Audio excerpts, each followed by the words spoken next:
1950년 6월 28일 새벽, 서울은 하루 만에 점령되었습니다. 전선이 무너졌고 국군과 정부는 남쪽으로 후퇴했습니다. 도시는 순식간에 조용해졌습니다. 총성이 멎었기 때문이 아닙니다. 사람들이 숨기 시작했기 때문입니다. 밖은 고요해졌지만 집안의 긴장은 오히려 더 커졌습니다. 전투가 끝난 직후 북한군과 점령 행정 조직은 서울 전역에 통제 체계를 빠르게 구축합니다. 인민위원회가 설치되고 치안 조직이 배치되며 주민 등록 작업이 시작됩니다. 이건 단순한 행정 절차가 아니었습니다. 누가 이 집에 사는지, 가족이 몇 명인지, 남성은 있는지, 직업은 무엇인지, 집 구조는 어떤지까지 세밀하게 조사되었습니다. 당시 전쟁기 미군 정보보고서와 피난민 구술 기록에는 점령 초기 행정 통제가 극도로 신속하게 진행됐다는 내용이 반복됩니다. 그리고 이 조사 이후 사람들이 예상하지 못한 통보가 내려오기 시작합니다. 숙박 배정. 처음 이 말을 들었을 때 많은 시민들은 그 의미를 정확히 이해하지 못했습니다. 하지만 며칠 지나지 않아 그 말의 진짜 의미를 몸으로 알게 됩니다. 집 문을 두드리는 소리, 낯선 발소리, 그리고 짧은 통보, 협의는 없었습니다. 설명도 없었습니다. 그저 여기서 지내겠다는 일방적인 결정이었습니다. 1950년 여름, 서울은 약 90일 동안 점령 상태에 놓입니다.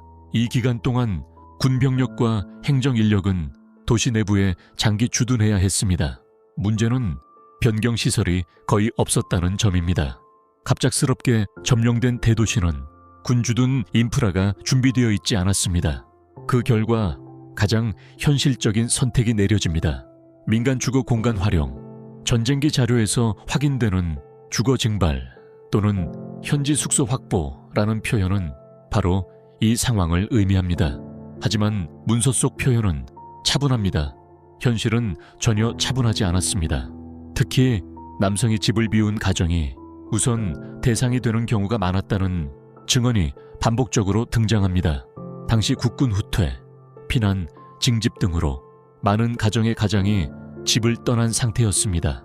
집에는 어머니, 아이, 노인만 남아 있었습니다. 그리고 바로 그 시점에 외부 인원이 집 안으로 들어오기 시작합니다. 이건 전투가 아니었습니다. 하지만 전투보다 오래 지속되는 압박이었습니다.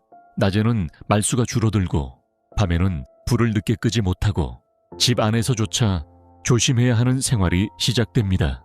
당시 구술 자료에는 공통된 표현이 남아 있습니다. 집인데 집 같지 않았다. 공간은 그대로였습니다. 방도 그대로였습니다. 부엌도 그대로였습니다. 하지만 그 공간의 주인은 더 이상 온전히 가족만이 아니었습니다. 생활 동선이 바뀝니다. 언제 부엌을 쓸 수 있는지, 언제 방을 써야 하는지, 어디까지 움직여야 하는지까지 눈에 보이지 않는 긴장이 생깁니다. 가장 직접적인 압박은 식량이었습니다. 1950년 점령기 서울은 배급 체계가 불안정했고 식량 확보 자체가 어려운 상황이었습니다. 그런데 가정 내 인원이 갑자기 늘어나면 식량 부담은 그대로 민간 가족에게 전가됩니다. 적은 쌀, 적은 반찬, 그리고 늘어난 식사 인원. 이건 기록에 남지 않는 압박이었지만 현실에서는 가장 체감되는 생존 문제였습니다. 또 다른 공포는 예측 불가능성이었습니다. 언제 들어올지, 얼마나 머무를지, 언제 나갈지 아무도 알 수 없었습니다. 단 하루일 수도 있고 몇 주일 수도 있고 수개월일 수도 있었습니다. 서울 점령기 피난민 증언에서는 수주 이상 같은 공간에서 긴장 상태로 생활했다는 사례가 여러 차례 등장합니다. 중요한 점은 이 모든 상황이 공식 전투 기록에는 거의 남지 않았다는 것입니다. 총격이 없었고 대규모 사망 통계도 없었으며 단일 사건 날짜도 존재하지 않았기 때문입니다. 그래서 역사 서술에서는 자주 생략됩니다. 하지만 생활을 직접 겪은 사람들에게는 전쟁의 가장 현실적인 공포였습니다. 밖에서는 정치가 바뀌고 행정이 바뀌고 체제가 바뀌었습니다. 하지만 시민들이 체감한 변화는 훨씬 더 직접적이었습니다. 내 집이 더 이상 안전한 공간이 아니다. 이 감각이었습니다. 특히 아이들이 있는 가정에서는 심리적 압박이 더욱 컸다는 구술 증언도 존재합니다. 말을 크게 하지 못하고 웃음도 줄어들고 생활 자체가 위축됩니다. 전쟁의 공포는 총소리로만 오는 것이 아니었습니다. 조용한 공간에서 지속되는 긴장으로도 충분히 이어질 수 있었습니다. 그리고 이 긴장은 하루 이틀이 아니라 약 3개월 동안 지속됩니다. 1950년 9월 28일 서울이 수복됩니다. 그제서야 외부 인력의 주둔도 점차 종료됩니다. 하지만 사람들의 기억 속에는 전투 장면보다 더 오래 남은 장면이 따로 있었습니다.